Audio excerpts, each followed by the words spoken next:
It's been called a national shame. An estimated 200,000 U.S. veterans are homeless.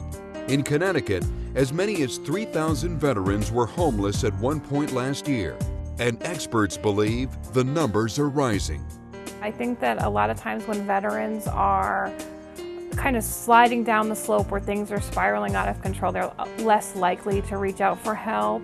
I think lately with the Iraq and Afghanistan war, it's bringing back memories for some of our combat vets. They're seeing it on the news, and it may be there's some dormant PTSD or mental health issues that kind of come to the surface when they're seeing this footage on TV, and they're not in treatment, they don't have someone to help them with it, and their lives spiral out of control, and it goes bad real quick. Recently, we've been seeing a lot of men come into shelters who have lost jobs, a way to support themselves. They lost their benefits, they can't maintain their health benefits, and so they've run out of resources, and so they're here at shelters. Well, we're seeing an increased number of women that are veterans that are homeless, but the majority of veterans on the streets are men. We're also seeing an increase of veterans who are from Iraq and Afghanistan, the conflicts there, that are now coming in. But we're expecting an increase in those numbers as the years go on. 1972, I was drafted. Vietnam was going on at the time, and it was a tumultuous time period. I thought that was the end of the world, but fortunately for me it wasn't. I survived that. Got out, tried to catch up with my peers, going back to school and trying to get the educational requirements needed to find a good job or to do the type of work that I wanted to do, which was to help people. I worked with young people for a very long period of time in my life, for about 14 years, adjudicated delinquents, which I found refreshing and rewarding. But I needed more, so I went back to school, and I got a master's degree from Cambridge College in Cambridge, Massachusetts, in alternative education. After I worked for the Urban League about 6 months, putting together a program at the Weaver High School back in '94. It seemed like everything dried up. And now we know that things are getting even more desperate, so I wound up in shelter. I spent 4 years from 1978 to 82 in San Diego. Did 2 Westpacs. I went back in '86 to '88 for 2 more years and did serve some time over in the Gulf. We did 12 escort missions in and out of the Gulf in a very tense environment. Basically escorting tankers in and out. Had a few incidents with the Iranians and the Iraqis, actually. Got back out. I had a little bit of PTSD going on, anxiety issues going on because of the tense issue, the situation that was over there in the Gulf. And I had a hard time sticking with one job. I was still married. We had kids. Went on the state for a while. When things weren't good. Became addicted. Went into a few programs.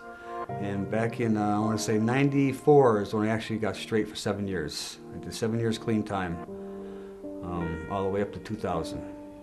Unfortunately, we had a little situation with the family. It was a death, which turned our world upside down. And at that point in time, after our divorce, I hit the road. I hit it pretty hard. I did some traveling by myself. I never could stay put in one place for very long. It's about time at 53 that I settled down in one spot, and I think the family is ready for that too. Services are available to help homeless veterans. However, many different agencies are involved, from the federal and state government to local nonprofits, and veterans in need often don't know they exist or are reluctant to ask for help.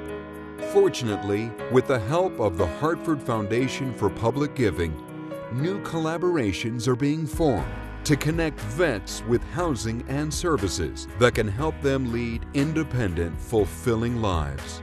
Yeah, South Park Inn is a homeless shelter here located here at 75 Main Street in Hartford. The South Park Inn got started with help of a grant from the Hartford Foundation back in 1982. And we opened our doors in 1984. We have never closed since. We've had 40,000 people through here. And last year, actually, the numbers from outside Hartford were greater than the Hartford residents that stayed with us. And anywhere between 10 and 20 and 30% of these folks are veterans that we see here on a daily basis. We also have a veteran drop-in center that we run here at the shelter every Thursday between 1 and 3. And we host this drop-in center, and we have volunteer veteran service officers that come in. And they see the vets that are from the other shelters, from the soup kitchens, and even veterans that are in need but are not homeless, and help connect them with services, such as Chrysalis housing program for veterans. We're a health team of about 12 clinical social workers and nurses that help our veterans reconnect for services at the VA. I am a vet. I happen to be a Vietnam vet, and I do happen to have a license in clinical social work. I'll give you an example. A man by the name of Terry lived in Stafford Springs. He was actually an overland trucker, lost his job, eventually drifted down this way and wound up at the South Park Inn. Once he came down here, I saw him on a Thursday. We got him reconnected with the VA for his medical. Turned out that the man was feeling a little depressed. We got him connected with mental health.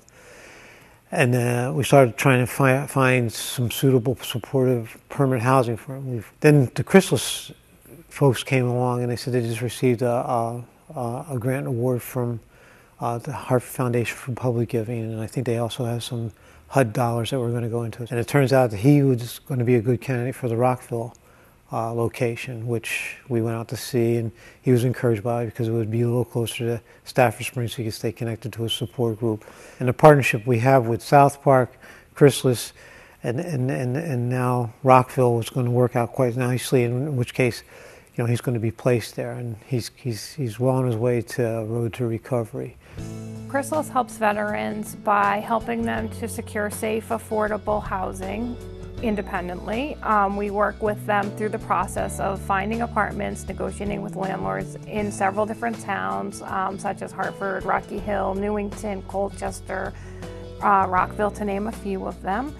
After the vets are housed, we'll work with them in an effort to promote independence, to keep them going along the road. When I got back to Connecticut after traveling down through Florida and a few other states, I came up to the Salvation Army for a 6-month program. And I sought housing because I wanted to stay connected in this area because I have children. And so I got connected with Jim Gavin. He hooked me up through Chrysalis, and we started the process of housing. You know, they also gave me a lot of support as far as my addictions and you know, any other thing that I really need work with. In fact, they're taking me down Thursday to get my Connecticut driver's license that I've been procrastinating on getting. So I mean, they're helping me in all the facets of my life at this point in time. I am currently working with the elderly in an elderly complex. I'm also doing some volunteer work, and I'll do whatever is required of me. I have a humble attitude that way, so that keeps me going. The Hartford Foundation is proud to support these efforts and to help ensure that those who served our country have a place to call home.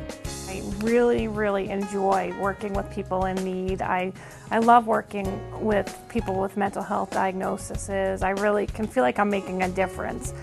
And working with the vets, it almost goes above and beyond that, because these are people that gave everything. They've given friends, they may have died, they could have given their own lives, and it's the least I can do. I really enjoy it.